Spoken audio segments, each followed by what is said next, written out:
things that anyone should do if they're working on a car is make sure that they know where everything goes back.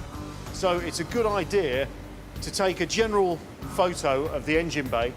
Only takes 2 minutes, but it can save absolutely hours in the long run.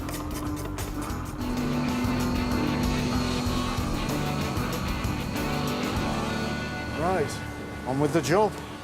Whenever I come to an engine that's been standing around for a while, I always try and turn it over by hand first. Now, in the Astra's case, when I did try turning it, there was a notchy feel, and that was because this water pump is seized. This is driven by the cam belt, and the cam belt was just shedding teeth. Those missing teeth could mean the valves in the cylinder head have gone out of time with the pistons, hitting them and causing a lot of damage. Looking at the cylinder head, the valves haven't collided with the pistons. If they had, the valves would be bent and the pistons would have little ring-shaped marks in them. And the best news of all is that when I try turning the engine, it turns over nice and freely. What I probably will do though is fit new piston rings, new bearings onto the big ends, clean up the bores a little bit, and that engine will be good for another 70,000 miles or more. But if we'd have started it, gone. That doesn't look very nice in there. The Astra's seized water pump is refusing to budge. What I need now is a special Vauxhall water pump release tool to actually extract this. So I've got one of those here.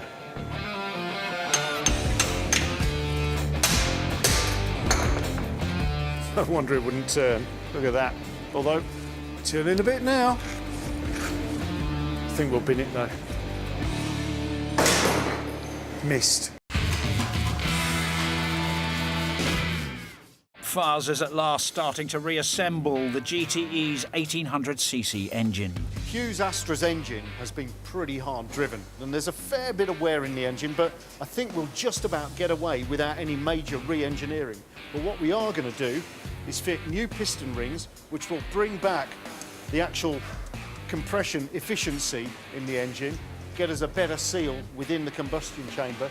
The GTE has 3 rings on each piston, there to form an impregnable seal that prevents oil going up into the combustion chamber, which would cause the car to smoke. And that one's in there nicely. The rings also prevent exhaust gases from seeping down into the engine, resulting in a loss of power. So it's important they are a tight fit. Right, so I've got all of the piston rings on.